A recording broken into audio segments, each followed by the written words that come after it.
legacy that's long. That's the legend of the Armstrongs. Questions get answered, oh, you didn't know? Let's start the show. Road Dogg and Casio. Oh, sorry. Keep going. It's our new theme song. Casio. Oh, you didn't know. Sorry. How about that? I didn't know if you were clearing your throat or if you Welcome felt back it. to You know what I mean? I was feeling it. Welcome back to the Okay. show. It's Road Dogg and Casio, and you are listening to. Oh, you didn't know.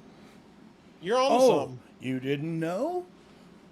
Hey, how are you? Hey, buddy. Casio? We just got off of YTX. We were recording and everybody was live. We're We doing were it, live. man. I know, we're just doing it. We're just doing this thing called life, and life happens at an incredible rate, almost at in time, real time, and it's crazy. It's crazy. No edit buttons here. Are we still Mother- on? Are we still on Goat Watch? Yes, but that back end is spreading out, so we're gonna. Yours? Yeah, I'm getting wider. I just eat horrible at the wrong times. You know what I mean? Like like somebody dropped a glazed ham in a barber shop. You know, just. Next time we see you, somebody's gonna be like, "Are you about to have baby goats?" That back end's Are you- getting wide. Are you bearing? I'm not sure. So how to their say hips it. separate and start. Well, yes, and you can definitely feel it Oh, if you put your arm in there. Anyway, not really. We don't. You don't do that. You just observe. about to lose my pierogies I had. Oh, did you have pierogies? I did. Hey, you know where I've had the best pierogies ever was tailgating it at Pittsburgh at Heinz Stadium. Where I Really? heard they no longer have the ketchup bottle pouring into the end zone. But they still have pierogies. Yeah, and guess what? I dip them in Heinz ketchup. Because I'm, Do you really? I'm in third grade. Yeah, and I also like to do dog. it in ketchup and sour cream at the same time. Sour cream's the way to go. Well, I go that way. But I ketchup? go both ways, Ooh. country and western. All right, dog. Last week we had a great episode with your buddy, and it's not my buddy, but a fan, Mr. Yeah. Al Snow, and it was fantastic to talk to him, dog. Yep. Al's. Look, if you watched it, then you know, and if you didn't, you should go and go back and watch it. I'm sorry, I can't help but rhyme. But it's Wrestling 101, and it's if you can't just watch this, then go on Netflix and watch wrestlers. You know what I mean, and you'll see. There's some storylines in there. We got into a lot of that, how real and how not real all of it was, and I mean his answers were very interesting to me, and so I'd say go back and listen to Al Snow. But tonight, You wanted another one of your friends on here. tonight we have another guest, and look, I loved Al being on. And me and Al have been through a lot together, but we haven't been through what me and this dude have been through together, and that's in a lifeboat rowing for the same shore. But you may know him as a member of Three Count. You may know him as Roger the Gimp, who I have sometimes tied up in the corner. But I call him, and you may know him as Shannon Moore. Ladies and gentlemen, Shannon Moore. The brand, baby. The brand. What's up? What's D-Dog, going on, Shannon? what up, man? Shannon, Bro, you're so that cool. opening. You're that so cool. opening, Yeah, well, our dialogues are deep. You know what I mean? We like to get deep. Dude, What'd you think? Man, It get that you goat, thinking? Spreading those hips on the goat, man. Like, Yeah. I didn't know that's where we were going with this podcast. No, man. that's Dude, I nature. mean, We talk about like I'm the new Jack Hanna. I don't know if you knew that or not. Except I'm Jack Rabbit Hanna. I'm just a redneck guy. I just have like pigs and goats. Like it's not exotic animals at all, really. nice. Oh, I thought you had like a BDSM farm or something. Well, it is Spreading a ranch of okay. sorts. ranch. We call it the Boys Ranch. But I don't think that's what the B stands for in your acronym. But that's what we do. So Shannon, how do you look so cool? You look like Ruby Riott and Henry Rollins had a baby. You know what I mean? Like Ruby Riott, Henry Rollins, yeah. yeah, Right. that's a pretty cool looking Ooh, human man. being right there. Is she old? How old are you, Shannon? Dude, I'm 44, man. I just turned 44. Dude, you look great. Old. No, you look great. Yeah. You're Now I feel not good, old. man. I'm Yeah. I'm 10 years older than you, and I look like I'm 110 years older. Just than say the word sexy and get it over with. Yeah, bro. Just say Because you're we're all sexy. thinking You're it. sexy. You're Yeah. sexy. There, We're all I said thinking. it. I want to have sex with you. There, I said it. Hey. That's different. Really That don't is, be I watching. crossed a line. I sometimes don't know when to stop. You know what I mean? And Dude, that's what my our phone coach dealer calls, said. our phone calls together, like we definitely don't know when to stop. Because I could call Brian about the most serious thing, like it just, and within 5 minutes the phone call goes completely south. Yeah, it Like just straight to the probably be in gutter. prison because of that phone call. Like every phone call. Boy, that sounds familiar. We call it a Yeah. podcast. Y'all call Yeah. it a phone call. It's real weird. So Yeah. and we tell the truth to an extent on here. You know what I mean? Like when my mouth is moving, I'm full of crap. But other than that, we're all good. So Shannon, How long have y'all known each other? that's what I was actually going to get to that. A whole Dude. thanks a lot. You ruined my whole deal. I had Now- one question prepared. No, you know what? I had it very structured and organized inside my head. Nice. He just God, stole your shine spot. Yeah, we He came in and just we took all it. know that I had no idea what I driving here today. I just thought I love Shannon. We can talk for an hour. You know what I mean? So, yeah. That was my whole thought behind the process. But that's exactly what I was going to say because honestly, and this is sad, I don't remember when the first time we met was. Well, And chances are, it's not that you weren't impressive; it's that I was high, probably. Well, that and the fact I probably wasn't impressive because I was probably okay. 13 or 14 years old. Were you Trying to get really? Yeah, dude. I was like, I met you the first time going up with whenever Matt and Jeff were doing jobs. Yeah. I met you then. Like, you were cool as shit right from the get go. You don't remember that, but I don't, and I'm sorry I don't. Same sense of humor. Like, I had the same sense of humor, but would just like talk nonsense. But I was probably 15, not legitimately 15, 16. Wow. Whenever I first met you. Yeah. So I've known you half your life. Oh yeah, absolutely. Yeah. And you've had, I feel like this. I feel like I've had several lives in the 54 years I've lived. I feel like you're another dude who's had like a bunch of different lives, and thank God we both came out alive, and healthy, and trying to stay that way. B. So you talked about just coming to the shows with Jeff and them. Talk about that and the start of your wrestling career and the relationship with the Hardys and all that. Yeah, so Matt and Jeff, like they were more fortunate than my family, obviously. Like they had a video camera and a trampoline in the backyard. So they started turning that into a wrestling ring, not to go into all the details. You've heard that story a gazillion times, but basically, I've become friends with Jeff. Like me and Jeff become best friends in middle school, and I'd moved. Y'all are in class together. You're he same grade. was 2 grades ahead of me. Oh, okay. Yeah. How did y'all become friends? Pot? Not yet. Not at that point. But my family, they bought some land in Cameron, and my dad cleared it by hand, just old school, traditional old school country man. Like, we went down with the axes and the chainsaws. We cleared the land. We put a house on there. And then Jeff used to hang out with the guys that were on the dirt road that we moved to. And whenever I met Jeff, it was just natural, like chemistry. Yeah. We just become friends, and we were into the same stuff, man. We like watching wrestling. We like playing football. We like riding dirt bikes and all that country boy stuff. So yeah. When you say dirt bikes, you mean motorcycles? Yeah, like motocross. Yeah. The track and stuff. Yeah. I just saw Casio. I just saw your dog's butt. Nice. I don't think she's gonna. She was in here. Look, it's nice, Dude, nice butt. That's a nice little booty on her. Come here, dog. I bet all the boy dogs are looking. Hey, is that for sale? Show me your Hey, is your face. dog for sale? This is a weird OnlyFans, right? Welcome to BDSM. Yeah, BDSM at the farm with ranch, with a side of ranch. Yeah.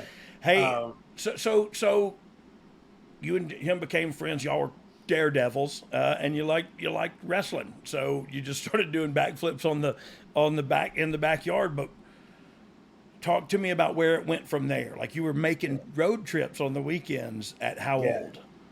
15, 14, Wow. 13 maybe. Yeah. Wow.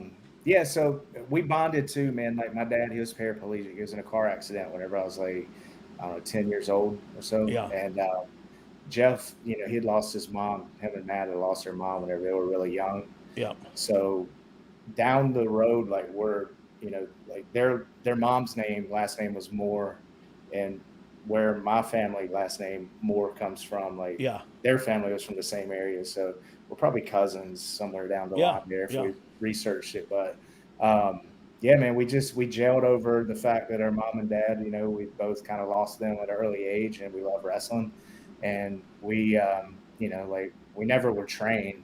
Like we just kind of figured it out. And there was a guy named John Savage that, like taught Matt and Jeff some basic stuff. And then whenever I jumped in there, like, I tried to learn whatever basic stuff we could learn. And from there, we just started doing what we seen on TV, man. Like it was, like we sucked.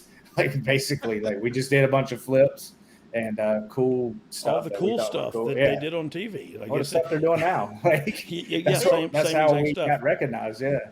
Who were you into then? Like who were you watching? Who were you like? That's my guy. Goats. Yeah, I was into goats and wrestling. Ditto. Yeah.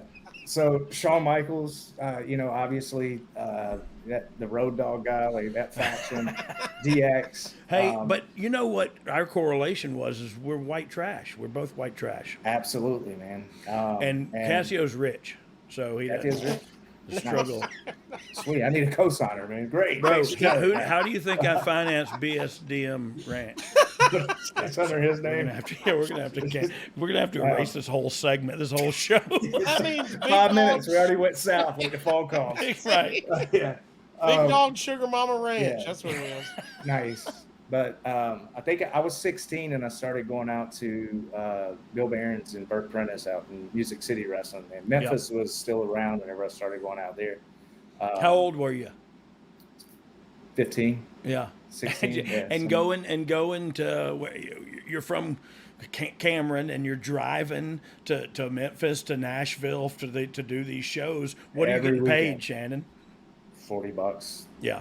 Yeah, wow. But we did good, man, because like whenever we rolled into Music City Wrestling, it's funny because we had heat. Like me and Shane Helms and Christian York, Joey Matthews. Yeah. We would travel together, and we had heat because like we come in there and like we were the new young hot dudes. Like so like all the moms were trying to like throw their young daughters at us. Like here, take her home, and like you look over and she's fucking 11. I'm going. What is going on out here? Like, what's going on? It's Tennessee. Tennessee. But then you see some of the boys, like, they're marrying them, and I'm going, hold on, this is weird. I was the one that would date the moms. Nice. Yeah, it was, dude, that was wild. Like, but shoot, you were only 15? Yeah, 15, 16, yeah. Probably 16 at that point, yeah. Crazy. And so you travel there and you do 40, but look, that's what I went to Memphis and made $40 a night too. You know what I mean? Like it just happens. But dude, the crowds are so good though. Like I would sell enough merch. Like I'd walk out there with $300-400. Yeah. So like, was Brian Christopher there when you were there? Oh yeah, dude. Brian Christopher. He had the best gimmick table. He had everything, all the stuff that you can get like on. I forget what they call that one website where you could get 100 little army men with parachutes on them for $10, and he would like put his initials on the parachute or something. Yeah, sell them for $1 a piece. Wow. Yeah. And it was just a money game, right? And it was, and he was the best at it. Yeah. Then like, God, I remember my first phone call with Burt Prentice out there. Sorry, my dogs are probably going to go crazy. That's all right. Second. If it ain't yours, it's his or mine. I'm showing his buttholes here. Nice buttholes and corn dogs. Yeah. Oh man, I love a good corn dog. Yeah. But yeah, my first. He's having a cardiac event. Hey, dude, you okay? Hey, Casio. Corn dogs get me lightheaded, guys. Dude, I hope your dog jumps up and gives you mouth to mouth. You know he's just gonna hump his head. You know. That'd be sweet. Yeah, I'd love to see a good humping right now. Oh, so I have those two puppies, and they're just humping everything right now. Just a pillow, just everything. I'm just like, One's a girl too. They don't know what's going on. Dude, air humping, man. I got a buddy. Just real quick, I got to jump. No, I love it. I love. Yeah, I got a buddy. My buddy Christian. He just started taking testosterone for the first time, and he was just telling me that he's like, dude, I'm just walking around like just humping everything. Air humping. Just air humping. I saw like a picture. I love it when the dog just starts doing it, like, and you're like, what do you? There's nothing. There's. I like at least get on my leg. Yeah, the passion in their face. I love my wife's always like, he's nervous. And I'm like, so am I. Yeah, he looks like he's jittery. He's making me nervous. Dude, the serious, like their snout, the way their snout looks. Oh yeah. My little Frenchie's crazy. Hey, so let's get back to you. Like, I love dogs. We could talk about dogs for the rest of the time too. I'm fine with that. You just got that new little dog. What's his name? Cash. Cash. He's got a huge dog. What kind of dog is that? Well, he's not tall, right? He's short. He's short, but he's supposed to be a micro bully. That's what they sold me on. Because his head. Oh. Dude, he's giant. You ever seen that cartoon where there's an alligator swimming across the water? It's got a big old head, and then it comes up on the land, and it's got a tiny little body. And he looks at the camera and he goes, "Well, I've been sick." I've never seen. Oh my God, it's the funniest thing. It's a really old cartoon, obviously, but that's what that dog looks like. Its head is a cinder block. He is. He's giant. How thick is he? Is he a chub of bologna? Like, what is he? A thick little bugger? He's muscles, man. He's jacked. He's supposed to be 40 pounds, but he's 100. But also, no way. Yeah. Okay. Yeah, Micro. The only thing micro about this conversation is me. Yeah, and your penis. That was insinuated, not said, but hey. Oh, okay. Look at Casio. Hey, this is going to be a good. This is going to be a good episode. Hey, so Bill Barron's. You wore the woman suit. Hey, dude, that's funny that you brought that up. What? That's funny. What? The woman suit. Oh, I didn't even say it good before you popped on it. Colorado is gonna be mad. Oh, come on now. Oh, man. Yeah, we'll just leave it right there. I think it was. No, we're going to leave it right there. We're going back to Shannon's illustrious career. Yeah. How old were you? Your first major sign was WCW? Yeah. I tried WWE, man, or WWF at the time, but Tom Pritchard, Tony Gurria, like, they were always super cool and honest with me. Yeah. Like, Tom was like, "Nah, you suck and you're too small." Tom was like, "Dude, like, this is a big man's world here. Like, you're just way too small." Because I was only like 140 pounds in. Yeah. And he's like, "Shoot for something else." And I was talking to Victor Quiñones, and I was gonna go to Mexico. Like, that was what I was shooting for. But then Ray and them, they showed up in WCW, and that's whenever I reached out to Chris Canyon down in about the power plant. But he seen me on Music City Wrestling because he was a huge fan and watched all wrestling. Yeah. And whenever I called him, I was like, "Hey, dude, like, I'm interested, possibly coming to the power plant."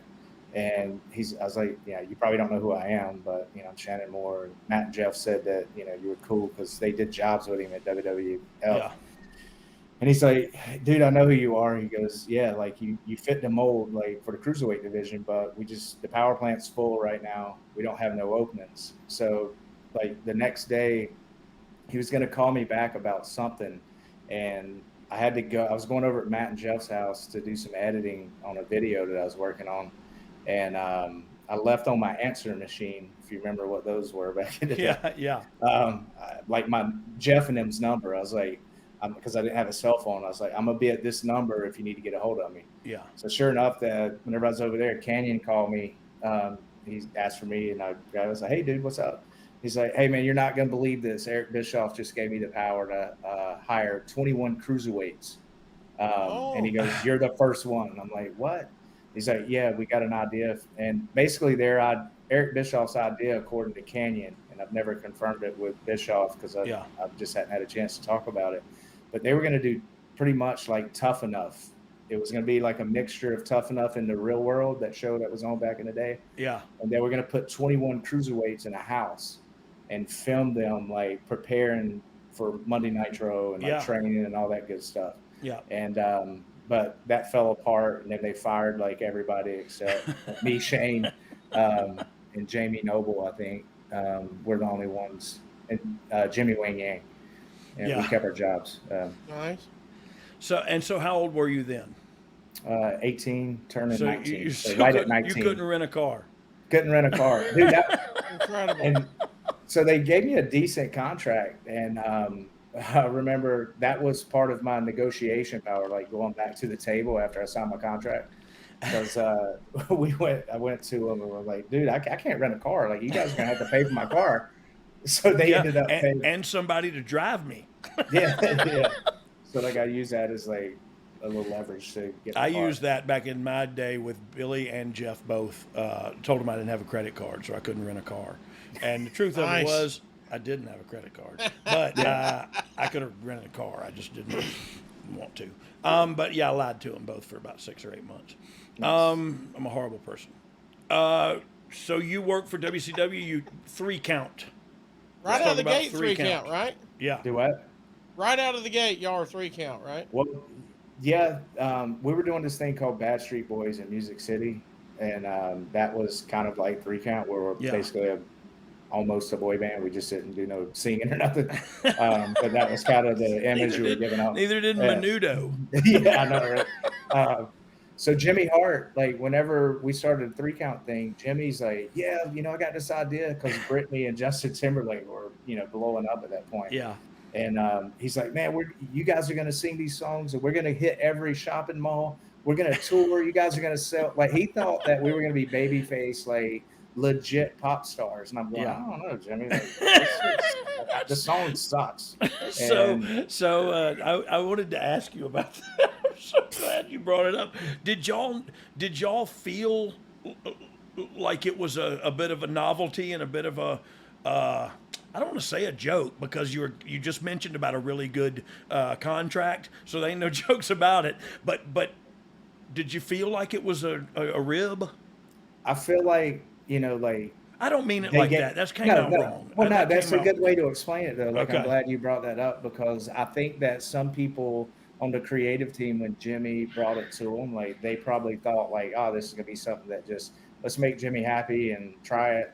But what happened was, like, Arn Anderson noticed like that the heat side of it, like the hill side. Yeah. Like, so, oh my God, these guys. Yeah. So Arn, you could see Arn's wheels turning, but he would send us out, man. Like, we would open the show singing, and the people would be booing. And then we'd go out like after the second match and start singing again. Yeah. He'd send us out again after intermission. And like, now the people are just like, they're just pissed. They're like, dude, just get these motherfuckers. Just kill them, and they just send like but then, Cronus out or whatever. Right before the main event, semi-main would get back. Right before the main event, here we come, 3 count. And dude, by that point they'd be throwing shit in the ring, and we'd have our green circles holding them up, trying to like not get hit with stuff. But Sid Vicious would slowly walk to the ring, and like the people would start like popping. And like we'd grab the mic, we're like, yeah, thank you. We knew you guys would finally realize like come we're around. the greatest. Yeah. And then Sid would just like slowly walk in the ring and just stand behind us, and we'd just milk it. And then we'd turn around, he would just kibosh us. And just kill everybody. Yeah, like, the people would go nuts. And then it would set the main event, man. Like the people were ready to see the main event. We did that forever. Yeah, I did that forever too when I was the roadie. Jeff never lost a match, and I got everybody's finish. Yeah, but it was crazy, but it worked. I mean, it's great, right? It was great. I loved it, and I so wanted you guys to. I'm sorry, it's Jason Jordan's birthday, so I reached out to him and told him happy birthday, and he texted me back. But crap, what were we talking about? Wrestling? You and Jeff. Let's talk about your first matches are against your boys, Road Dogg's boys too, PG-13, right? Ice and Wolfie D. Yeah, we worked those guys a lot, man. Like, we had some where all at? That was right out of the gate at WCW. That was I mean, in WCW. WCW we did in Music City too. Like I worked with them. Yeah, I imagine there, but I never knew they worked in WCW. Well, they did. It was not much. Like Yeah. they were there for a little bit, and then I think JC like pissed off the Steiner brothers, and the Steiners about killed him. Really? And Oh. like I don't think see that that. was about I the- do not see that happening.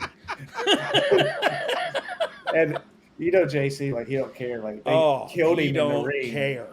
and he come crawling back through the curtain, like back into the locker room on his Yeah. hands and feet, like just being JC. And Yeah. Rick come back about murdered him, and JC's just backpedaling. It's like, Yeah, he doesn't care. He don't care. He don't give care. a. He never has. God bless him for that. Yeah. I think he's finally found his niche in life, just living and having wife and kids and grandkids. That's good, man. That's where it's at. So, did you ever win the cruiserweight championship in WCW? No, I didn't. Yeah, the only I thing feel that I really ever bad had. Thanks, for dog. asking you that. Appreciate you, dog. Yeah. Yeah. No, that's good because a lot of people think I did. But the you only were thing I had- somewhere, right? Yeah, I've had a bunch of different ones A like bunch of belts. that don't mean nothing. They're always fake. Dude. Didn't you know it's fake? Hey, you know this stuff's fake, right? Oh my God! You were hardcore champ, right? Yeah, I was hardcore. There we go. 1/3 of the hardcore champ. 1/3 of the. Oh, 3 count held it together. you can just edit this part out. I gotta read this. You got to read a text. Your Yeah. your friend Shannon Moore is here. I know, Hey, I'm tell sorry. Jason It's a to work. suck it, It's okay? work. We're doing a podcast. Tell him I said suck it. I would, but I'm not sure how he would take that. We talk different when it's on the work phone. So now you're at. How long was your run in WCW? Till it got bought. I was on the last episode. Oh yeah, with me, where I showed up. Yep. Did you ever hear that story, Casio? I showed one? up. I got fired from WWF at the time, and WCW was right down the road in like Panama City or somewhere, right down the road from me. And I went down there, and when I got there, all of the people from WWF were there. They just bought it, and I showed up to like get a job or something. You know what I mean? Like I was like, hey. Oh, What are y'all doing? Y'all Yeah. trying to get a job too? Oh, Y'all yeah. get fired? damn, y'all too? Dude, do you remember the fight, the brawl that you started? No, I yeah. don't remember it. Dude, this was a great. Like I met Brian, like I knew Brian at that point. He probably didn't know me, but I knew him. And we were at some club, or it wasn't a bar, it was a club. It had a dance floor. Yeah. And we're all there, Double J, you, like all the boys were there. And like we're out like by the dance floor. And all of a sudden some dude tried to hit Brian with a can. Oh, He thought you were trying to talk to his girl or something. And dude, he smashed you with a can, and dude, it turned into World War like, one in that place. Like, dude, Brian just started swinging, and everybody just jumped in and just started swinging. And then, the good old yeah. days when you were Oh, young dude, and that you could swing. great, yeah. Like it just turned into a big brawl, and like nobody knew what happened, but I just happened to see Brian there, and I see that dude try to hit. Brian. Truth is, I probably did say something to his it was girl or funny. him or something. It's probably my fault anyway. violence like, is yes. never the answer. Violence is never the answer, but it always is the first thing I go to. So it's Yeah, it was great. Steve-O was there, I think, from Jackass. He was there too. Yeah, I remember him being this there. might have been a trip you had. Yeah, it could have been, but All of a sudden, because Steve-O Double rode through on a J, yeah. unicorn. Double J was there. It was great. Yeah, no, Steve- I remember it was a night. I just don't remember how I got home.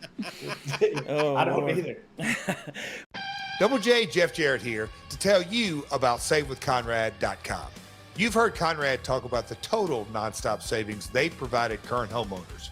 But did you know Conrad and his team can also help my world listeners become homeowners? They make buying a home easier than getting the bag after a good housekeeping match. But don't take the Last Outlaw's word for it. Franklin Dove, Orlando, Florida. After listening to all of Conrad's podcasts and hearing the different stories that he shared, I felt the time was right for me to explore buying a home again, and reached out, and one thing led to another, and finally closed last week. It was excellent. Everything flowed smoothly from my first contact. I just put in the initial request online. Francis reached out. We started the application process, got the approval moving. Holly was great. Larry Thompson was amazing. Everything was smooth. Communication was perfect. Really, it was a much better experience than anything that I could have imagined. My name is Franklin Dove in Orlando, Florida, and I got into my dream home thanks to SaveWithConrad.com. That's right. In my world, it doesn't get any better than 5 stars. Don't let your landlord get over on you. Walk out on that bad deal and stop throwing your money away on rent today with SaveWithConrad.com. That's right. It's SaveWithConrad.com. NMLS number 65084, equal housing lender. Woo! But so that was that. Did you get released then, or you went to the WWE? No, I thought I was, but somehow I went home and I kept waiting for the phone call to get released, and nothing happened. So then, like 2 months went by. Like Johnny called me. Johnny Ace is like, "Hey, your contract's gonna roll over. Like, we're gonna do some stuff with you in the cruiserweight division. You got a meeting with JR, next week in Atlanta." And I'm like, "Oh, cool." So typical Shannon back then fashion. It comes time for the meeting, and like I go out and party the night before, and I miss my flight. Yeah. So my first meeting with JR in Atlanta, I don't make it. I call Johnny. I'm like, "Hey man, there's a problem. I missed my flight." He's like, "Are you fucking kidding me? Like, you know how many people's getting fired? Like, you just..." So I thought I was gonna get fired then, but they rebooked my flight. Then I go down and JR, I'll never forget it, man. Like, I go up to his room, knock on the door. He opens the door.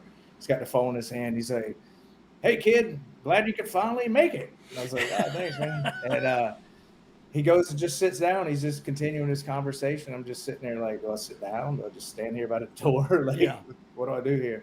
That's a power move. Yeah, he hangs up. Yeah, definitely. Like, just telling me, I missed my flight, so he's not even gonna fuck with me. Yeah. And puts the phone down. He goes, "Hey kid, you know Mick Foley?" I was like, "Yeah, I know Mick." He's like, hell of a guy. Hey, we're gonna do good things with you. You're gonna be good. You're gonna be a good hand to us. So you're done. I was like, I flew all the way to fucking Atlanta just for this fucker to tell me, like, "Hey, be a good hand." And then you're done. Yeah. Oh yeah, like JR, like I don't think he really cared for me after that. No. Well, I mean, but that also speaks to his character a little bit. Yeah. But he's always professional with me, but I've never been professional with him until after I got sober. That's for sure. So how long? So then they did good things with you, and now you're done. And how long did that last?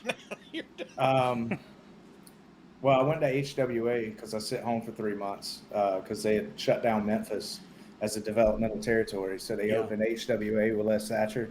What was that?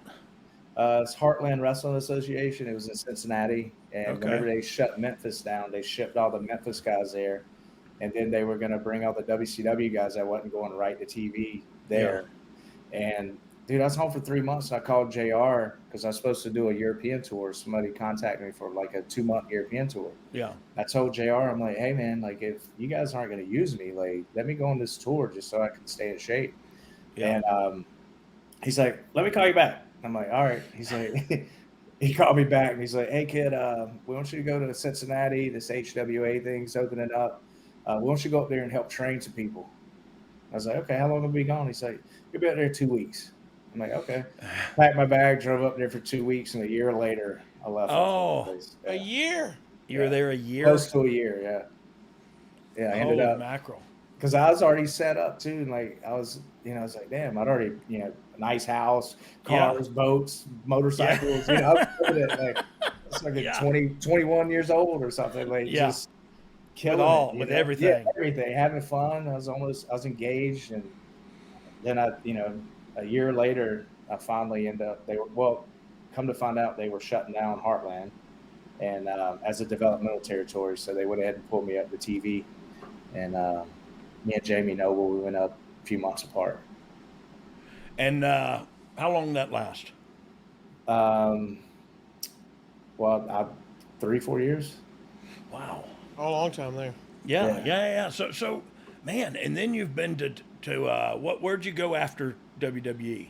And so, WWE, like, God, I was there 3-4 years, and Jeff had started, TNA. Yep. And I was, how it is, man. Like, you think that you're supposed to be world champion and you really suck, and you think you're supposed to make $1 million a year, and it's like you're not grateful. And you're a liability.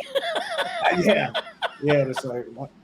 Man, that's when I said earlier on the intro, you were brothers in so many ways. It's like, man, we just think the same way, and we are the same person. There are sociopathic and narcissistic hints, absolutely, and we're the same. We're cut from the same cloth. You know what I mean? And that's. I think it ends up just white trash, but I'm okay with that. That's true. Where I was born. So after WWE. TNA. How long did you work with Jeff and TNA? The first time, I think it was, I don't know, maybe a year, something like that. And was that in Nashville? No, it was already in Orlando. Already in Orlando? Yeah. Okay. Yeah, by the time I got there. I just don't remember stuff. I don't think I'm smart enough. Yeah. There's not enough brain power. Like, I wish I had your dog's head. Yeah. You know what I mean? Remember that big alligator? The analogy of the big alligator. Dude, I think that's the year that me and you watched Mr. and Mrs. Smith, that time that Tracy got mad. Oh, we watched Mr. and Mrs. Smith, and I said, I'm watching it with Shannon. Yes. And, dude, we were laying in bed, and like we may or may have not been under the influence. We were. Yeah. And, dude, no doubt. And I just remember it was the first time I ever seen Mr. and Mrs. Smith. I'll never forget it. And Brian's like, "Hey man, I need to call Tracy." I'm like, "All right, cool, man."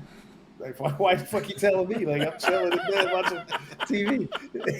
And he calls her, and he's like, "Hey man, I'm just, I'm laying in bed. I'm just watching TV, just getting good, go to sleep.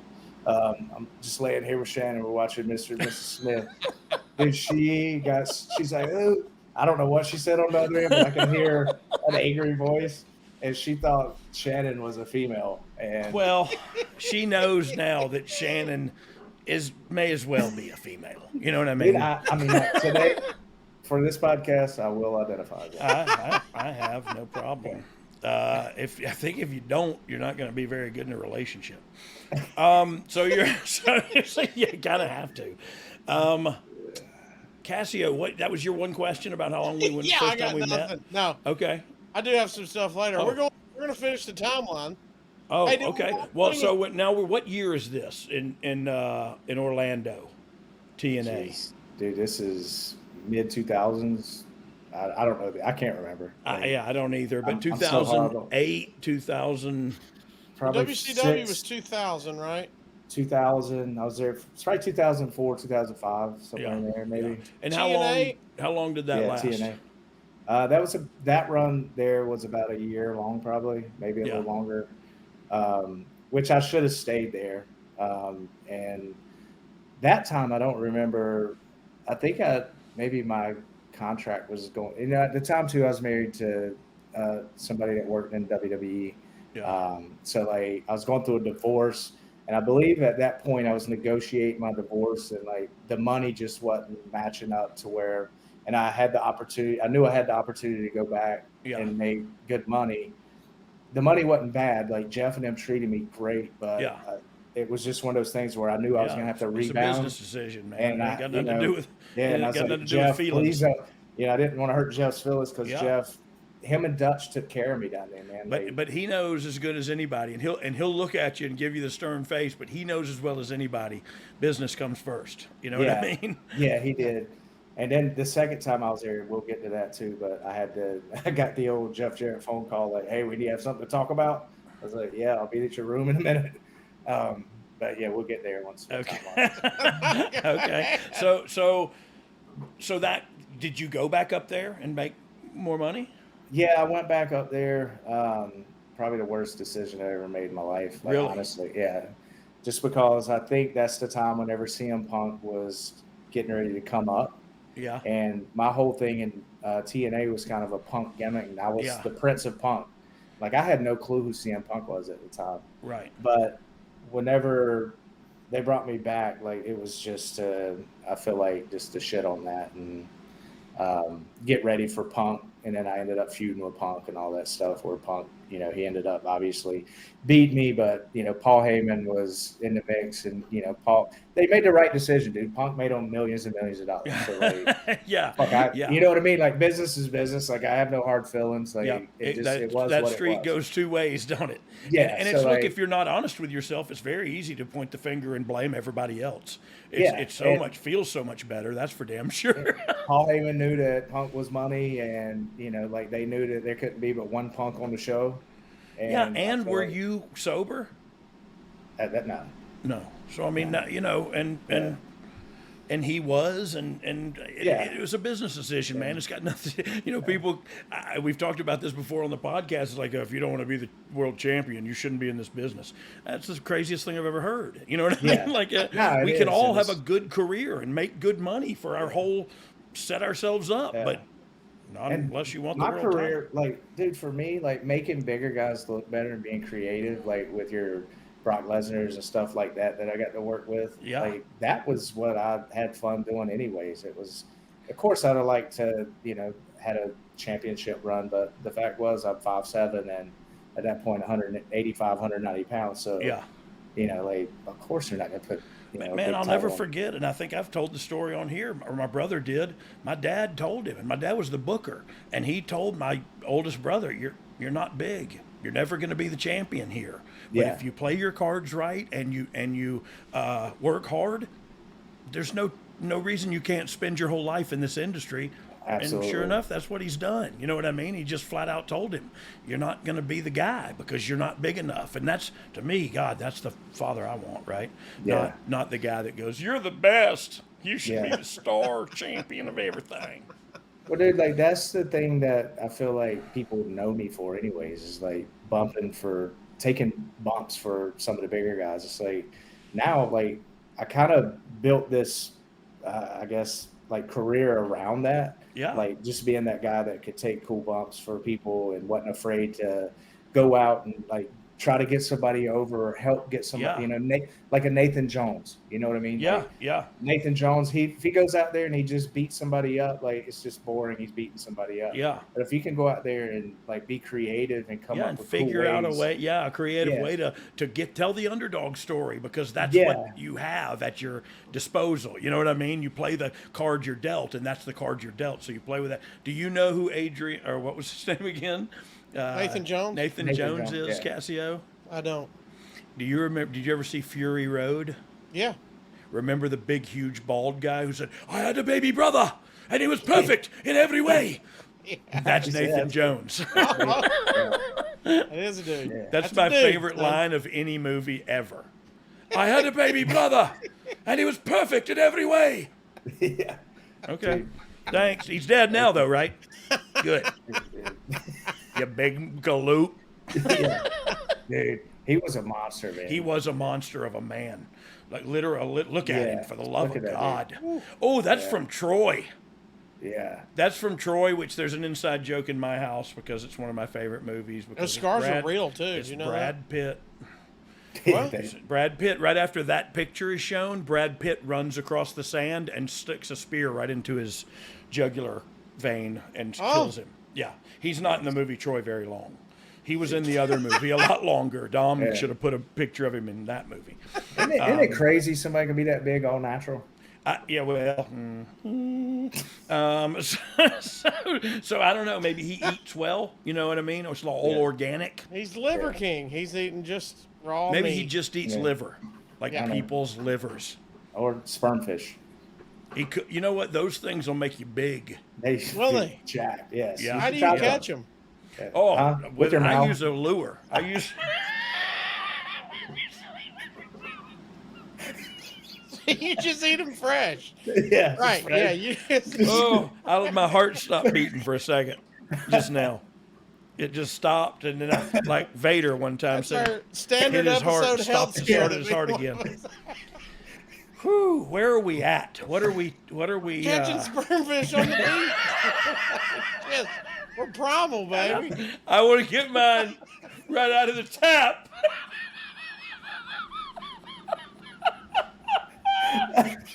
Come on, man. Trying to get big and strong. I just want to be big and strong, Daddy. dog. It's protein. Why do you smell like bleach? Hey, so catfish, diddly up poop. I totally don't know where we're at right now. I'm lost. I think we're in TNA. I'm like Helen Keller sitting over here. It's the first time I went back to WWE. That's where we had to be. Oh yeah. So you went back. Yeah. So Punk, And- they beat you. They beat you, called you Punk, kicked you Yeah. out. I think that's the first time I went back. Could be the same. I could have this flip flop. So just I don't mind that. Yeah. I like So, that. I want people to chime in and go, Yeah. he was actually wrong. Yeah. You were in TNA in Hey 2011. guys, if you remember the history of my career, because I don't, Please forward it to me. please update my Wikipedia. Okay? Make sure you get his pronouns right too. Yeah. I'm frozen. I know. I just forgot what to say. What just happened? Yeah. I'm so lost inside my head right now. I really thinking am. about I've laughed so hard, I almost had a coronary. You had and I had a moment, a senior moment. I thought your wearing screen pants locked right up. I don't have a pant one on, but you know what I do have is socks with the sock Easy. suspenders on. I thought you was wearing one sock. Like, Like a red Yes, hot chili pepper. only on the middle leg. yeah. Right. That's your fishing net for your. Fishing net. Now we're not even talking about things anymore that are real things. He done trapped something. That's how you catch your fish. Oh God. Your sock. Look, I like this. This Look, is good stuff. It says you had a brief stint in TNA in 06, and then you 06? came back in 2010, 11, and 12. Oh. Okay. So this is the second time. So how was it then? Where was I? 10, 11, 12. Oh, I started back in WWE in 11, Yeah. I think. That sounds about right. Because That's I whenever remember seeing you at a show Yeah. around that time. Yeah, and you were sober and Yeah. like doing good, and I just remember going, "Holy shit! Like he's still funny, but he's sober. How did he do that?" Well, Like, I that- could, no, for real. I like, honestly, that's yeah. a true story. Yeah. I remember standing in my backyard before I got sober and calling Shawn Michaels to try to ask him how to conduct myself once I got, and he knew I was screwed up then when I called him. So he was just like, he was nice to me and then hung up. But until you're, I don't know, man. I can still do the same crazy stuff. I can still be the same dude. I just don't have to. I don't have to run from life no more, man. And that's what absolutely. That's what we'll get into that too. So this run in TNA, were you happy with that run? Like, did you feel like No, you were this doing is- something? Nah, this was just to get Jeff Hardy down here. So I went on the Hulkamania tour. Umaga actually, he came and hung out in North Carolina with me and Jeff and rode dirt bikes and stuff for a week or something like that. And Umaga's like, I hadn't wrestled in probably 6 months. Like I just took some time off. I wanted to just stay home and party probably at that time. But no, I just wanted to, I didn't want to wrestle. I wasn't motivated to do anything in wrestling. And Umaga, like, he's like, hey, dude, we're doing this Hulkamania tour. Rikishi's running it with Eric Bischoff and Hogan. Flair's going to be on it. He's like, I'll get you a really good payday. You can fly first class with me, and like let's go have fun. I'm like, all right, cool, I'm in. So we went down on the Hulkamania tour. It was like a 2-week tour. We wrestled, I think, twice. 2 weeks. Wow. They're legit. Yeah, they did. I think the company, the entertainment company that brought that show over there went out of business after that tour. Because like we stayed in 5-star hotels all across Australia, piggybacking Britney Spears, and Britney's crew would be there at the hotel with our crew, and you can only imagine what happened with that. And we just went from 5-star hotel with Britney Spears' crew, and then we wrestled like twice, It was there over Thanksgiving, I remember, and I just remember Hogan gave me the book The Secret on that tour, and I think it was because he knew, like, hey, this dude's like, he's in trouble, man. Like, he needs something. He needs to change something, because it was just nonstop shenanigans, just like you know how it goes. Yeah. You're in No, Australia. I do. Yeah, I do. dude. When I got back from that tour, I spent 2 days in LA, didn't know it, and ended up in I ended up in ICU, like at the hospital close to my, or I'm sorry, not ICU. I ended up in the hospital in like a detox type unit or whatever they had. Yeah. It wasn't a legit detox, because when I got back, it was just like I woke up in my bed, and my wife at the time was like, "What is wrong with you?" And I was like, "Where am I? What's going on?" And like, she's like, "You spent 2 days in LA. Go look in your closet." Dude, I'd spent so much money in LA shopping or doing, I don't even know. I don't know if I slept on the road, on the street. I don't know how I made it home. Yeah. All I know is I woke up in my bed and I ended up having to go to the hospital. That's when I knew, like, shit was real, because like I was messed up. And then unfortunately, like, that's the tour when we got back, Umaga passed away a few days later. Yeah. Dang. Yeah. I actually remember talking about to Bischoff about that, and they have the footage of all that is still unreleased, because like you said, they lost a ton of money, and they still own it, and it's his last match, and nobody's seen it because they haven't recorded. It's Hogan's last Umaga. match? No, Umaga's. Umaga's. I'm sorry. Yeah. I'm sorry. Yeah, no, Yeah, like it it's sucks. produced Yeah, and everything. I think that probably hurt me more than anything, because we were so close. Like, I was pretty close to the MAGA, and Yeah. I just remember that tour. One of the things that we would talk about every night, and we would do what me and you did, like we'd sit in bed and just watch TV, Yeah. and order room service, and like we'd just talk about his kids, and like, and he had, he wanted to get an RV and travel with his kids and play football, like college ball and all that stuff. Yeah. And I just remember whenever I got word that he had passed away, like, just going, man, like, why couldn't that been me? Like, I don't have kids, I don't have nothing, like, and like I sobbed, because like it was just, it hit me hard, man. Like, that's probably the one that hit me the hardest, with one of the boys passing. Well, also, man, you're so close to him right then. You know what I mean? Like, you were with him. Yeah. Well, and I lived with him. I lived with him for a year, and that year in Cincinnati, because he'd come in from Memphis. Yeah. So like we lived together there. And dude, dang. Yeah. So he took good care of me. Yeah. There, like, it's like a big brother. Like, dude, they're all such good people. They really are. And it's so funny. Like, they say what they mean, and they mean what they say, and that's that. And that's you know what I mean. And it's a respectable, admirable trait. Yeah. I love that family, man. Like, what a good family. And think about, holy mackerel, how many great wrestlers, how many great professional wrestlers have they produced out of just that bloodline for a shoot? You know what I mean? Like, absolutely. It's incredible to think about, and he was a really good one. He was really good at what we did. Yeah. But on that tour, getting back to the topic, the Hogan had asked me on that tour, like, we were working out in the gym one day, and he's like, hey, I'm getting ready to go to TNA, basically, and run that place, And, I was wondering, do you think that Hardy would want to come over? I was like, dude, he's not really wanting to do nothing right now, from what I know. And I was like, but whenever I get home, like, I'll talk to him. And then I went home and, talked to Jeff some, and then I hit Double J up and Hogan, and it ended up happening. And then I was just kind of like the tag along, I think, just because, like, I helped with getting Jeff there that time. You facilitated. You're a facilitator. Yeah. I was a fluffer for years. So, but I think it's the fluffer. Yeah, I wasn't. So like left-handed or right-handed? 6 months tops. 6 months tops is what I'm saying.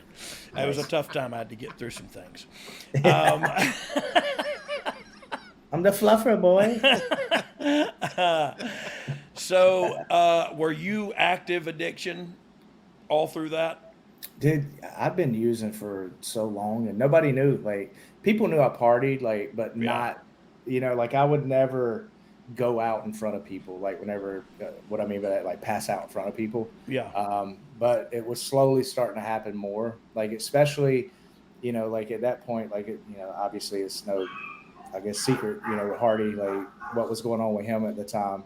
Yeah. So I was kind of looked at to make sure that I was trying to take care of him, but then here I am, like while I'm taking care of him, like I'm over here doing my thing too. Yeah. So like, but my thing was getting worse at that point, and like Terry Taylor knew. I talked to Terry Taylor about it at one point because he wanted me to take a drug test one time. I was like, Terry, don't waste your money. Like this is what I'm taking. This, and this. And Terry, I like Terry. I love Terry. Terry's treated me great. He's always been honest with me. Always been honest, and that's why people don't like him. Yes, and like he's told me at times when I'm about to get fired, when I'm not, like I need to step it up in this area, and he, like I remember he had a conversation with me one time, and I'll never forget it. It's kind of like seeing you at the shows, but Terry's like, Shannon, if you could just get away from any kind of pain pills at some point, your nerve endings, man, like they'll straighten themselves out.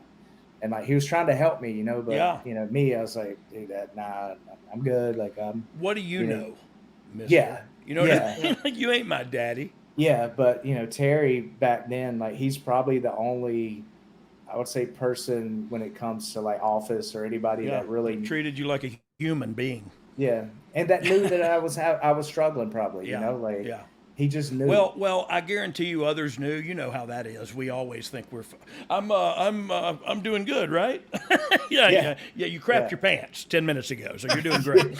But so we always think we're doing great. But he was the only one that gave a crap enough to talk to you about it.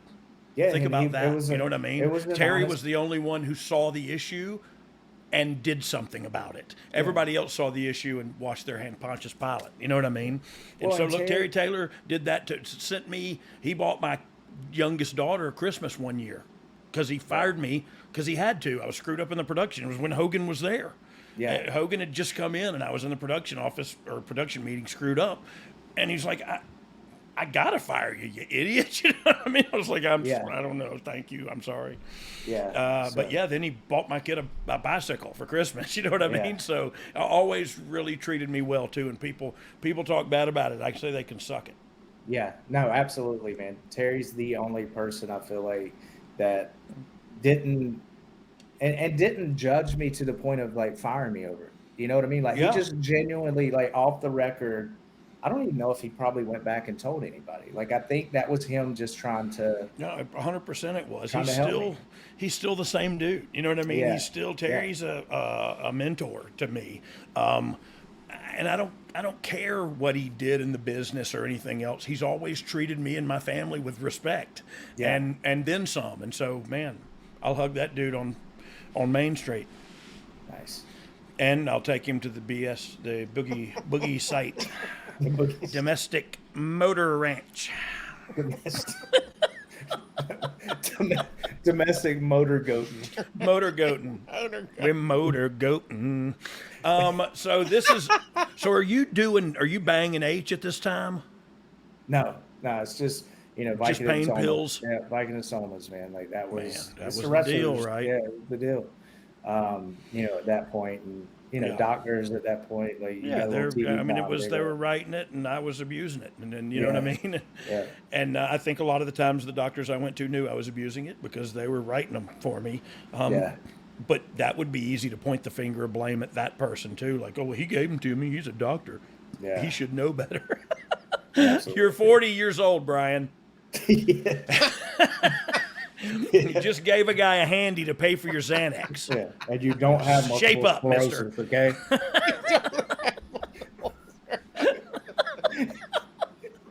I do. I swear I do. I swear, look my neck. So. Did you ever just quit wrestling? No. No, I mean, I took time off, like never quit, or like everybody retires 100 times. Like that's something I've always told myself. Like, never gonna make this announcement that I'm gonna retire because we never retire. That's the truth of it, man. You just get too old to work. You know what I mean? The money's right. Well, and the money's right. Like somebody calls you and they're like, "Hey, I got 20 grand." Yeah, you yeah. out You of go, it. well, Yeah, it's like, I'll make that one. I can duck so the clothesline, jab, jab, jab, wiggle, jab, wiggle, wiggle, with the sock, best of them. pull the sock off. Socko attacks the alligator. Alligator with the big head. The goat slides in. You big-headed alligator. Oh Lord. So, do you still wrestle right now? Yeah, I'm still. Are you any good at it? No, never been good. Hey, I suck no, at it. never been. No, never been good. Never claimed to be good. Hey, you don't have to be. Yeah. And that's the truth of the matter is you don't have to be good. You just have to be good at being good. You know what I mean? You have to be a little extra something, and you can work all right. Yeah. You're good to go, man. In this industry, I guess now with all the rope work and the footwork and rope work and the work rates and Jesus Christ, the more I learn about wrestling, the more I think all the people that know a lot about wrestling are stupid. Dude, you know what I mean? I grew into a bigger guy now. Like I'm bigger. Like that's human I'm growth. considered like a. Well, no, like you walk in a locker room now, you're looking around going, "Oh yeah." Oh, Tom Pritchard told me I was the smallest person. What happened? There's Johnny Gargano. There's there's a lot of small guys. Is what I didn't mean to bury Johnny Gargano. Yeah, and nothing against small guys. Like I was. Look. It was the one thing. Then you brought it up that really turned me on to WCW. And I was working at the other place was the cruiserweights. I had never looked like I was a wrestling fan, but I was a wrestling fan because my dad was a wrestler, and I watched wrestling to see my dad, and so I only saw what he did. I never saw Japanese, and you know what I mean. So I didn't know anything other than that. And I don't even know what I started to tell that story for. Well, no, I've been seminars, man, and like some of these seminars I do now, you know, like. Is that fun to you? Yeah, I love it. Dude, wrestling now is so fun to me. Yeah. Like whether it's going to, if I was to do Impact or I went to the AEW show a few weeks ago here in Tampa and just met Tony and talked to some people there, and it's so different now because like I don't have this pressure to like that somebody's gonna get mad at me or somebody's I'm gonna say the wrong thing or lose my job. It's like, dude, it's business now. Wrestling is business for me, and that's it. And you either got something for me or you don't. Or you don't, yeah. And I'm not gonna get my feelings hurt because I'm look. That's what. When I got sober, and I go back to me because I'm my own reference point. When I got sober, it wasn't to get my job back or some crap like that. It was to save my life and save my marriage and save my relationship with my children, and you know what I mean, for all these other reasons.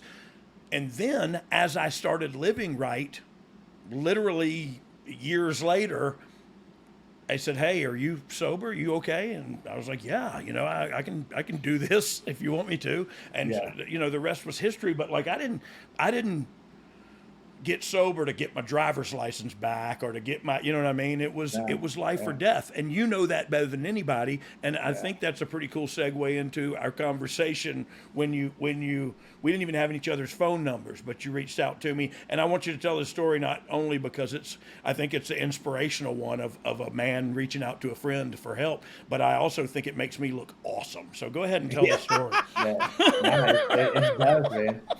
So, going back to what Brian was talking about, like, I went to a few shows because by that point, like I was running from, like legal issues probably. And my tattoo shop, like I got rid of it in North Carolina. I was living in Chicago, got in trouble in Chicago. Then What year was this? Florida. What year? 2013-ish, 12, 13-ish. Yeah. Somewhere in that point. And like me and my wife, we'd split. I had a house in Cocoa Beach, and I'd left that, just me being unfaithful and the whole, everything that goes with addiction, man. Everything that goes with being a drug addict. Yeah, and then I was like, well, I'm gonna go back to North Carolina. I'm gonna open a tattoo shop, and I did. I went back, worked one of the craziest business deals you could possibly work. I bought a whole block of commercial real estate for $8, and my lawyer signed the paperwork, and I ended up with this commercial real estate where my tattoo shop was at could have, if I would have been smart, I would have made millions. Yeah. But I ended up having to sell it to one of my friends whenever I ended up in treatment. But anyways, that last week out, man, like I had this plan, like, everybody else had done this to me. I was blaming, including my wife. Yeah. And I put this plan together, and the plan was to take somebody's life so that way I could go to jail for the rest of my life or end up killing myself.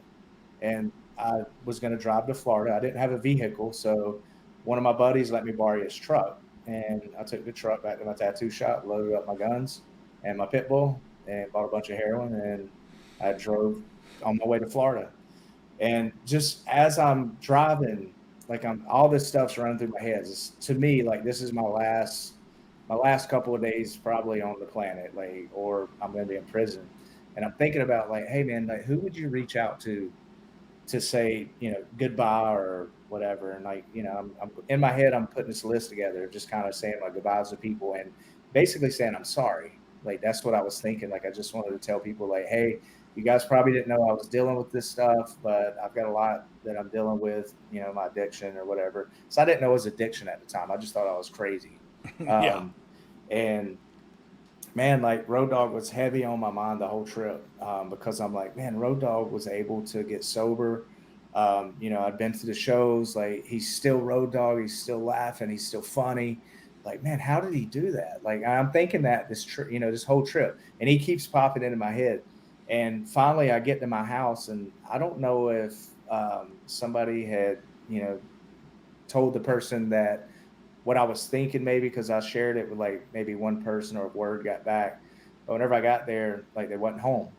So I was just sitting there by myself. And like at that point I started getting dope sick because I ran out of dope. And like all that was on my mind was like Road Dogg. And I was like, man, I got to reach out. Like if I reach out to him, maybe there was that I think it was just that last ditch effort of like, please help me. I'm not this person. Like, I just need some help. I don't know how to get help. Like, nobody's ever taught me how to get help. And I reached out to Road Dogg on Twitter. And I still got the messages in my Twitter. He slid into my DMs, bro. Slid up into his DMs, man. I'm like, hey, dude, like, can you talk? Like, I'm struggling. I need some help. Like, I really need to talk to you. And he responded. And our conversation, and I should have pulled it up and printed it out, but it basically, I remember saying, I was like, he's like, hey man, you can be happy. And I was like, Brian, I just want to be happy. It's like, I haven't been happy in a long time. And Brian said like, well, God wants you to be happy. He goes, and he suggested that I start praying. And he goes, help's on the way. That's what Brian said. Then he got in touch with, like Bob Killar, and the rest is history. But, like it was a dark week, man. Like that week, it was if it wouldn't have been for him, I would either be dead or in prison for the rest of my life right now. Wow. For him. So I feel horrible for saying how good it makes me sound, but like I'm so honored, honestly honored that you thought of me, and to me that's not me, that's God using me in to intervene in your life somehow.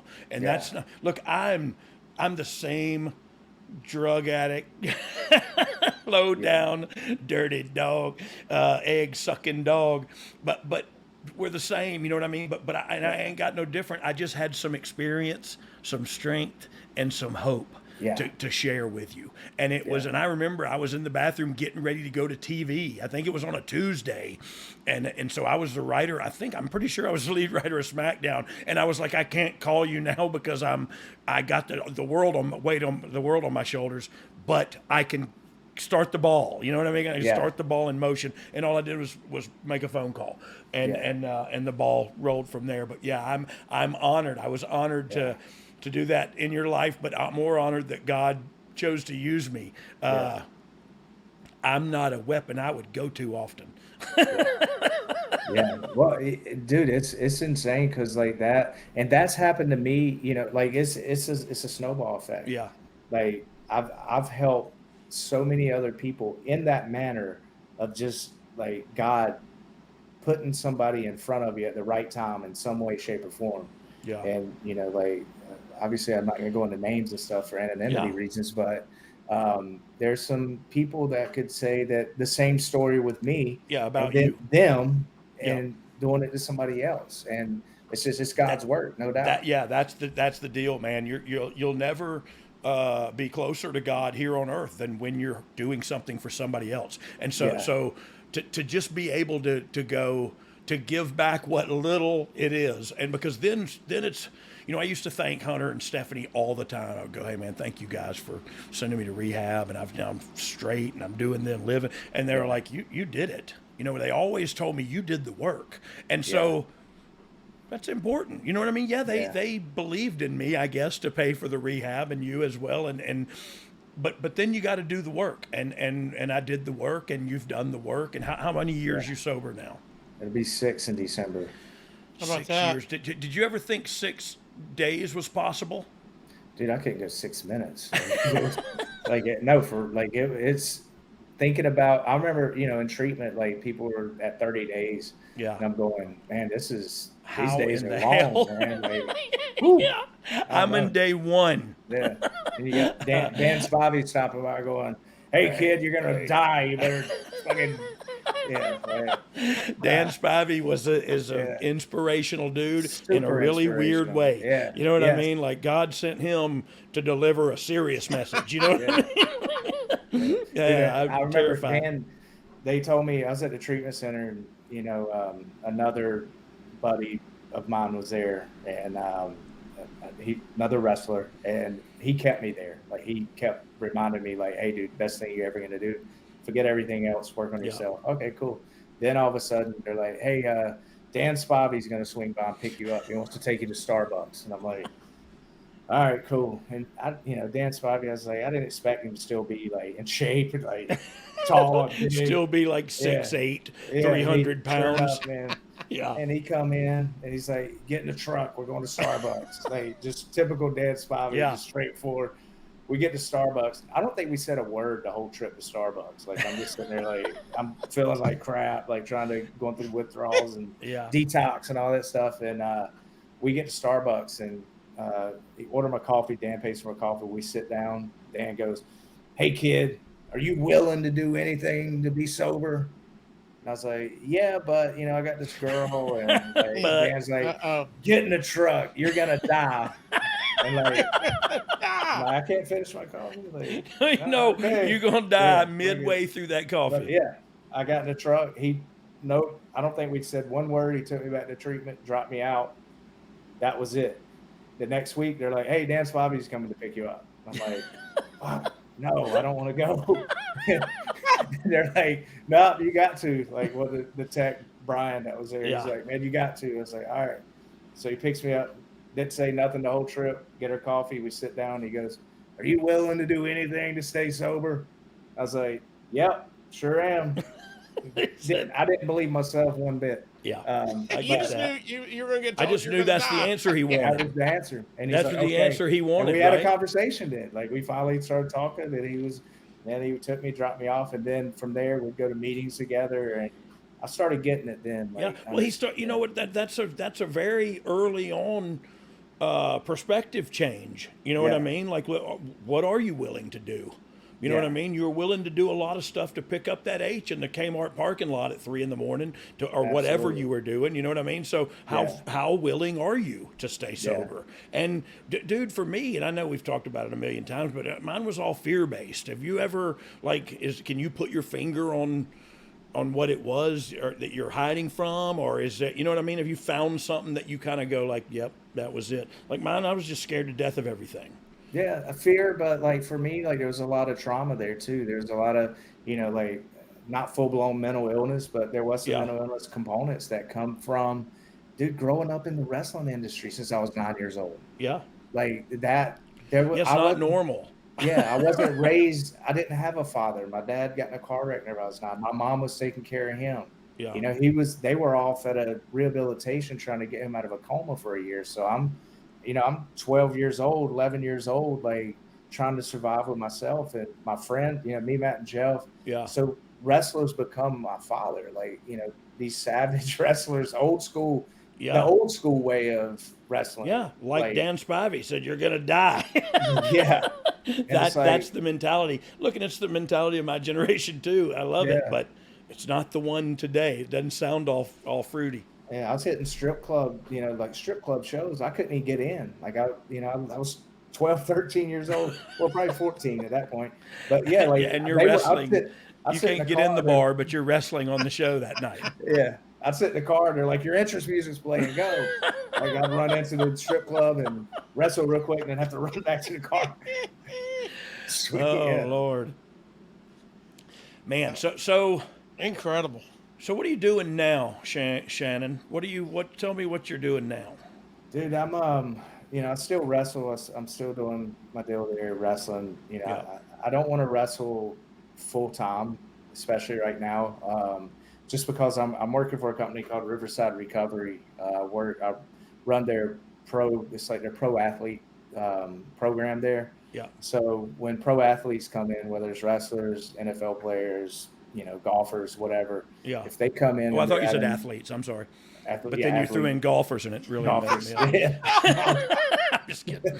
Nice. But any pro athlete that comes in, like I'll work with them and make sure that obviously they're able to stay in the best shape as possible. If they're active in the ring or if they're active on the field, just making sure that I'm the liaison between the clinical team and them, and just making sure that their needs are met. And from a recovery support standpoint, I'm trying to get them involved in recovery, because everybody's recovery is different, man. Mine's going to be different than yours, and try to figure out the best route to guide them for recovery that works for them.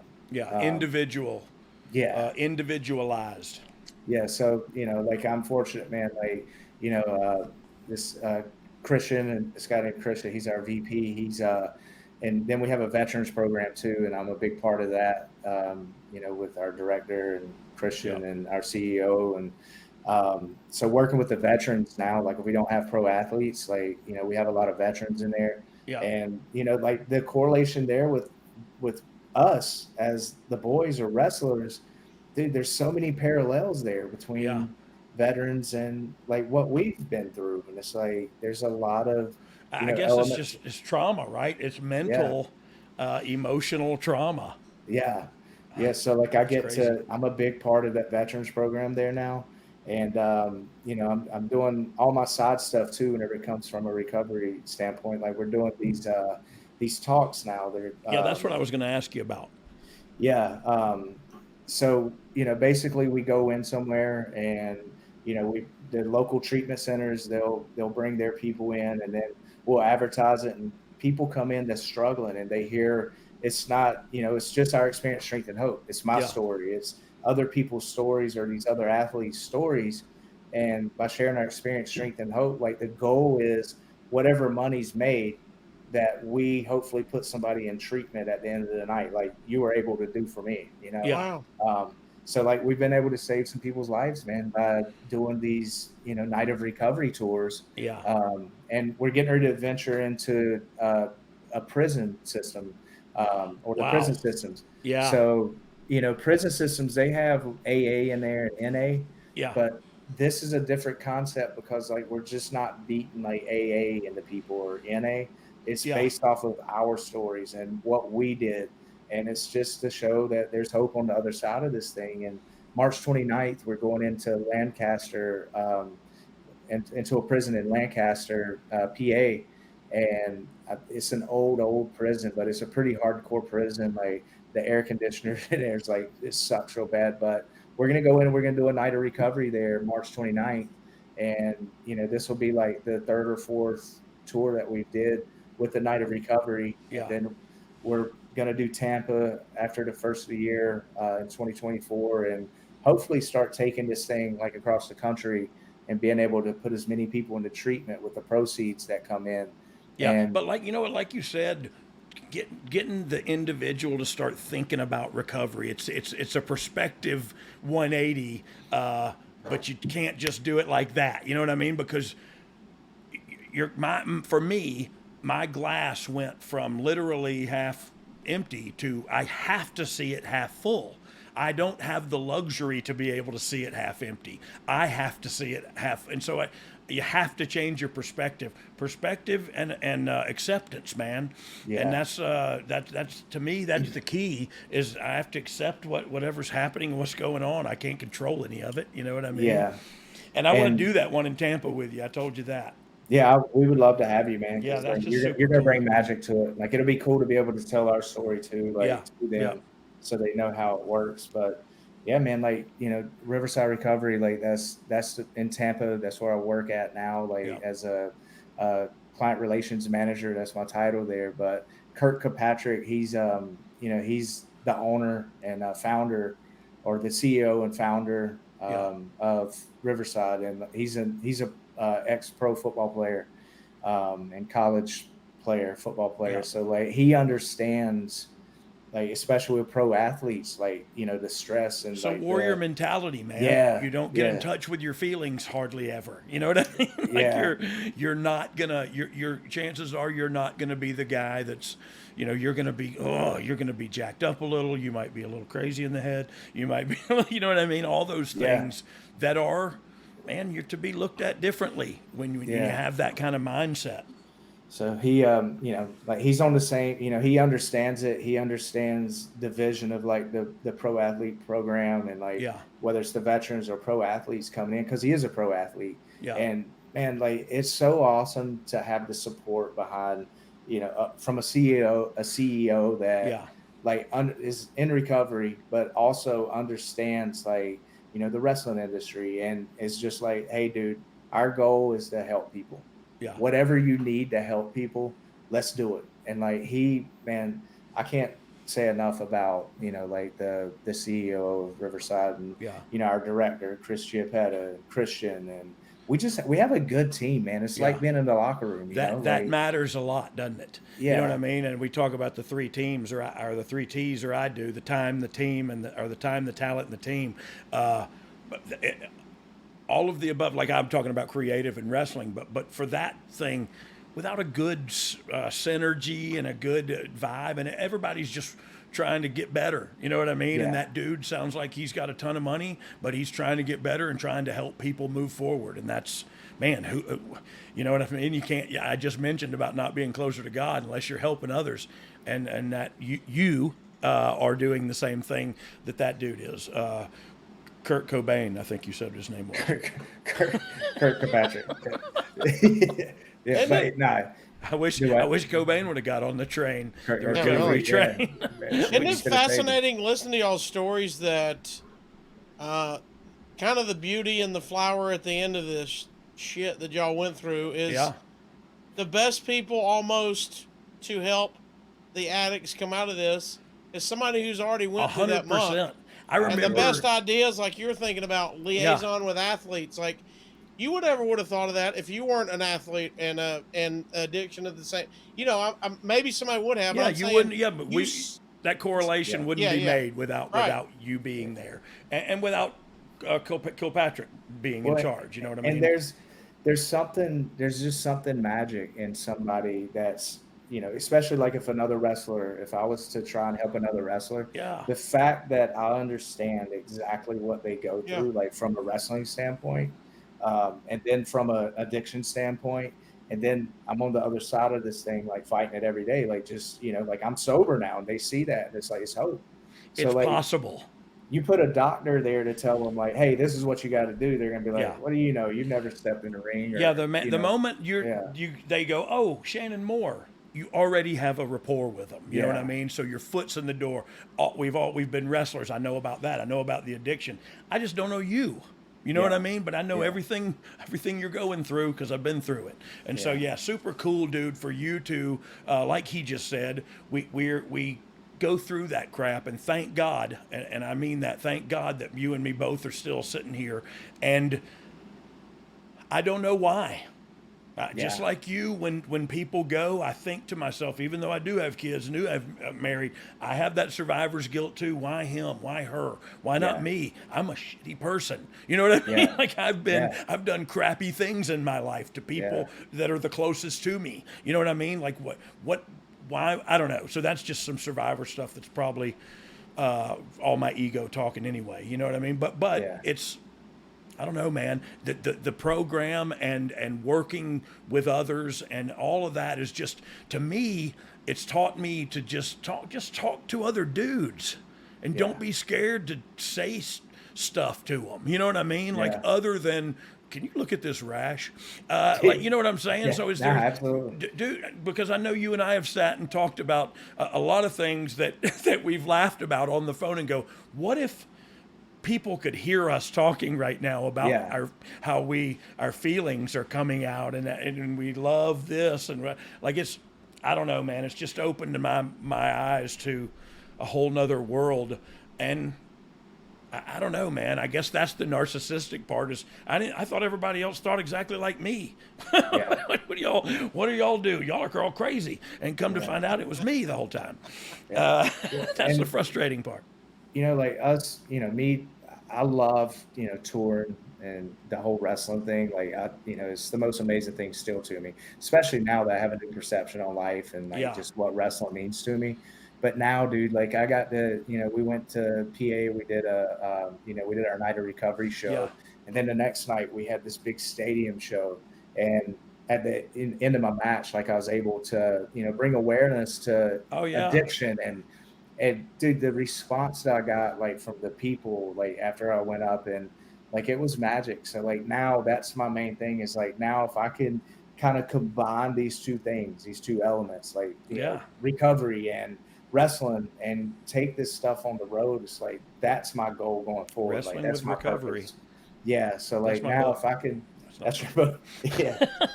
So if I can wrestle now and go and, you know, like, help somebody get into treatment and save, you know, a life here and there, like, dude, that's what it's about for me. But also, I think it's probably cool for you too, because I know Billy loved this. I got an opportunity to do it a little bit when I was at NXT, but you mentioned it earlier. You love going to the show and wrestling, and you like teaching the kids. Yeah. You know what I mean? Because other than just teaching them and getting them saved and into recovery, you're helping them in their professional life too. You know what I mean? Yeah. By teaching them things. And some of the things I used to teach young guys were just, hey, slow down. You know what I mean? But I feel like you're more of a teacher. And you like that part of it. Yeah. Dude, and now, like, you know, like, I open any kind of training session I do now, the first part of it is talking about taking care of yourself, your mental health, being aware of your mental health, and not focusing, you know, like, just on one thing like wrestling, because that's what I did. I pigeonholed myself, and it was just eat, breathe, sleep, pro wrestling. And like, dude, I think that's really like what kind of like messed me up a little bit. Was like, I didn't have these other outlets, or you didn't have a social life or anything. It was either wrestlers and they were giving me advice, or that was it. Like, or drugs, advice and drugs. Yeah. And it was just like, so now, like, these seminars that I do, and just, you know, like, WWE bringing me up to coach for that, you know, 6 months or whatever. I was there doing some coaching up there. Like, you know, going back to WWE, like, they saved my life, and I was like, oh, they'll never touch me again. But then, you know, the next thing you know, they're like, oh, you're doing good now. Like, yeah, we'll use you to coach some. Yeah. So like, it's just cool to be able to be honest. The company take care of this, which, you know, like, they're amazing at, like, as far as helping people, saving your life, but then not giving up on you. And I think that's a message that I wish that WWE would capitalize on, was like, hey, like, we've got these people, these amazing people that, you know, we helped save their life, and now they're doing good things, and use that somehow, like, to help more people. Like, I don't know how, but because, I mean, but I see what you're saying there. There's a vehicle somehow for a night of hope. You know what I mean, or whatever. Sorry, Joel Osteen, I didn't mean to steal your night of hope there, but but yeah, I'm truly grateful for WWE. Like, they really did with Brian going to them, and then what they did to pay for my treatment, and just not give up on me. Like, they truly saved my life. And you know what? You want everybody to, like, I'd love for them to capitalize on that somehow, especially monetarily, because I think I would be involved in that. But for more than that, I don't know. I lost my train of thought. I'm sorry. That happens a lot, Shannon. Don't think you're special. Nice. No, but it is Adjust perspective, your right? stop. It's just how you look at everything now. Yeah. Like you can. So my daughter the other day, and this is or not my daughter, my granddaughter. I put her Sprite. We went to Chick-fil-A, I got her thing. I put her Sprite back in the cup holder. Well, I didn't know there was a toy in the cup holder. So I poked a hole in the bottom of the cup, and Sprite started filling up in the cup holder. And she's going, Pawpaw, the Cokes and Sprites everywhere. So I pull over, and I get out, and I see oh, God, I poked a hole, the whole Sprite. Now she doesn't have a drink. And I got to clean up this Sprite. I don't have anything. But I'm laughing, and I'm doing it, and I do it, and I give her my drink, and we get back in the car, and we start to drive off, and she goes, Pawpaw, how can you still be happy when I spilt my whole drink in the car? And I was like, I don't know, baby. I don't know. But what I said, I can either be mad about it or be happy about it. And it's just that in a nutshell, man. How you going to look at it, dude? And are you going to be an a-hole in front of your friggin' granddaughter because some Sprite spilled? You know what I mean? And that's the kind of dude I am at my core. And so it takes work to not be that asshole. You know what I mean? It takes work for me to not go off in those situations. But it's a struggle I'm willing to have and continue to have because I want my granddaughter to say crap like that to me. You know what I mean? And when my kids were, I remember a time where they were terrified of me because I was a friggin' blithering idiot with a bad attitude and a bad temper and on dope. You know what I mean? So I get mad at myself. If I could go back in time, I'd beat the fire out of myself. Yeah, I know, man. Like I wish somebody would just lock me away like when I was 13 and said, "You're not coming out till you're 20." 25. Oh Lord. Man. Well, Shannon, look, let's taper down here. God almighty. All right, I'm going to bring up a story then. Oh, good. Good. We're going to make a transition. Okay. Because it's making. You said I'm transitioning? Yes. I'm transitioning. Yes. Oh, You okay. did. All three of us, I guess. This is the yes. The story that is making the rounds on all the wrestling sites is our buddy Mr. Matt Hardy on his podcast was asked by a fan if he had ever crapped his pants in the ring, and he said no, but he told a story about Mr. Shannon Moore here. Do you remember his this? pants? Do you remember? Oh, yeah, he completely shit his pants. He says he did not. He's full of he's lying. You could, Tell us what happened. he's So lying. wait, he said Shannon did it? All right, do you No, want me to Matt tell you what Hardy. he said? Here's what Matt Hardy said. He said there was one time I was sick and wrestling Shannon Moore. I felt like I was going to poop. I let one out of the most terrible gases I ever admitted. He jumped off the top, hit me with some corkscrew.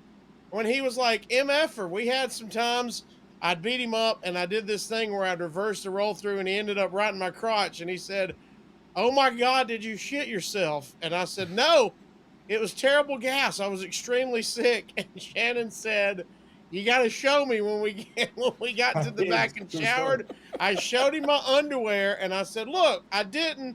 Sorry, I'm very rank right now. I don't smell good." Nah, he straight shit himself. He's lying. Call him on it. Matt, you're a liar. I did a Frank. I'll never forget it. I've told this story too. Like, I did a Frankensteiner, and whenever he bumped, like I look down, he's just dying laughing, and I hook his leg, and I'm like, "Oh my God!" I'm like, "Did you shit yourself?" And he's laughing so hard he couldn't say nothing. And I was like, "Dude, when you get in the back, like we gotta make." He shit himself. Like I didn't have to check his underwear. Scott Hall always said, "Nothing's funnier than seeing somebody smell your shit."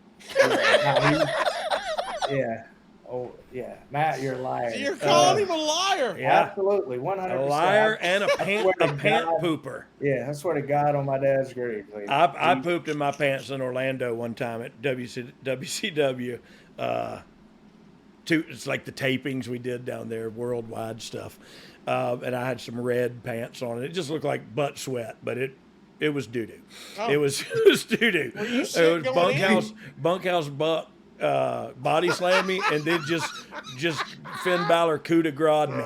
And there it went. Dude, here, I got a good dog story for you.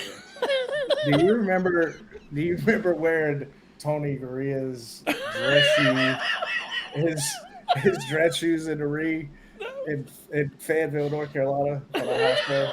All right, tell us. Oh God, Brian may or may not have been late for his music playing. Yeah. Everybody's trying to get him out of the bathroom, like at the stall. Bro, go! Your music's playing. Your music's playing.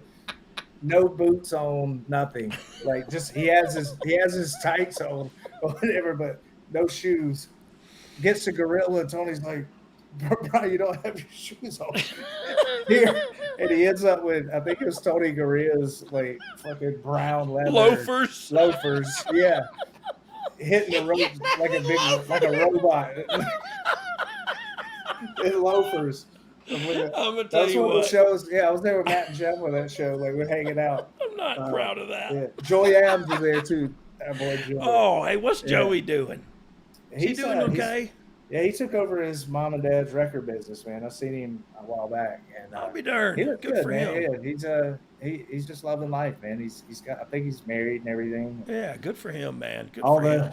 all the good things, man. But yeah, look, we had some good times. We pooped in our pants, and we did some funny some dancing. slippers. We've gotten fights. We did drugs, and we lived to tell about it. That's the look. That is the beauty of the story. But not only do we live to tell about it, but dude, because I'll bring it back around to being serious. You took the helping others to another level. Yep. And made it a lifestyle, and now you make a living at it. And so, kudos to you, bro, because that's super cool of you to do. And just look, I love you for so many reasons, man. I appreciate you coming on here. You look cool as crap. You're still in good shape. Like I don't know if I like you or not anymore because you look so good. But I love you, dude, on so many levels, and I think you know that, and I know you love me too. And it's just I don't know, man. This is going to sound really funny, but dudes need to talk to dudes more about dude stuff, and it's okay, and it doesn't have to be fly fishing because I ain't never fly fished before in my friggin' life. We could talk about the panic I feel in my head when I don't have control of something. You know what I mean? Yeah, when something's not in my control, the sheer panic and manic state that I go into when something goes awry, and people don't know what's going on in your head, man, and it's a struggle. Yeah. But anyway, I keep trying to get out of here, and I keep talking because I love you. It's a good thing. Yeah, it is a good thing. Shannon, we do something here, and I don't know what you want to do, Casio, but I was going to give him. Tell him, how can they support Shannon? Oh, yeah, Shannon, yeah, please. Where can they follow you? What can they do? You got PWT or anything? What do you got? Yeah, man. So ShannonMoore.com, like, you know, I throw some podcasts up there sometimes. It's hard, dude. This whole podcasting thing, trying to edit it and like work and do all my other projects. Yeah. So I don't do as many as like obviously you guys, but every once in a while I'll throw one up. So check out ShannonMoore.com. You can find a lot about me there. The main thing for me is if you listen to this or you know somebody that's struggling, like reach out to me. Like let's get you help some way, shape, or form. So you can reach out to me, gaschambertattoo@gmail.com. Email me if you know somebody that needs help. If you need to come into treatment, if you need treatment, if you don't know if you need treatment or you don't even know you're an addict or an alcoholic, like email me, let me know so that way we can get you some help. And then if you're a company or a treatment center that thinks that you want to bring a night of recovery to your town and us bring some, like some guys that's come out on the other side of this thing and share their experience, strength, and hope, then contact me too, gaschambertattoo@gmail.com. And let's bring some awareness, to your state or your town or, your house. I don't know where it's at, but as long as your goat farm. As long as because you dang sure come get sober at my goat farm. Yeah. But we do anyway. So, dude, thank you so much for taking the time to be on here. I can't wait till the first of the year because I've been wanting to get down there and just to spend some time with you. And I think this will be an awesome opportunity if we can make it happen. Shannon, thank you so much for taking the time. We do something here called the Thankful Minute. And so he will put, Dom will put a bomb up on the thing, and the fuse is a minute long. So this is for timing purposes to see if you can cut a minute promo for one thing. But also, it's just, if you can't talk for a minute without if you can't name things you're thankful for and take up a minute, you're doing recovery wrong. Right. So let's do it. Let's throw that up, Dom. Let's do the thankful minute. Boom. All right, cool. I'm thankful for my health. I'm thankful for my family. Thankful for my friends and the people that I may have done dirty in the past. I'm thankful that they forgave me if I have. And even if you haven't, like, I've learned a lesson from it. I'm thankful for, Riverside Recovery. I'm thankful for our CEO and founders and co-founders and VPs and my team that I work with, man, because together we're able to save some lives, or try to save some lives, man, and spread a good awareness. And like, I'm super thankful for you, Brian. You saved my life, man. And I'm thankful for anybody that comes out to still support me in wrestling, because I've been in the game for about 30 years now. And like, whenever I do shows, people still show up to see me. And like, to me, that's insane that people still have, just to spend their hard-earned money to come out and watch me wrestle. So I'm super thankful for that. Yeah, great timing. Hey, just people, you're doing it so long and they spend their money. It's humbling, right? If you're being honest with yourself, it's an honor and it's humbling. And of course, you're going to make some money at it because it is a business and you're trying to do that. But it really is. And that's, again, change your perspective, man. It's not about getting $40 or whatever. You know what I mean? I'm sure you're getting more than 40 nowadays, but you're getting to give back on so many levels, man. So kudos to you, bro. Gas chamber tattoo at gas chamber tattoo at gmail.com. That's my email address. If anybody needs it or wants it or don't want it, or I mean, think about that right there. Shannon Moore, television wrestling Shannon Moore, just gave out his email address and said, if you need help or you're struggling, email me. I don't know. I don't know what to say other than holy mackerel, I'm not worthy. Why are you, Casio? You're. I don't even have Dogg's email. So. Oh, it's the truth. It's the truth. I'm not giving it to him either. Here, I'll give it to you. Road Dogg at Goat Farm. 69 goats. Goat Farm sock hopper. Big sock. Stiffsock.com. Stiffsock.com. Sock fisherman.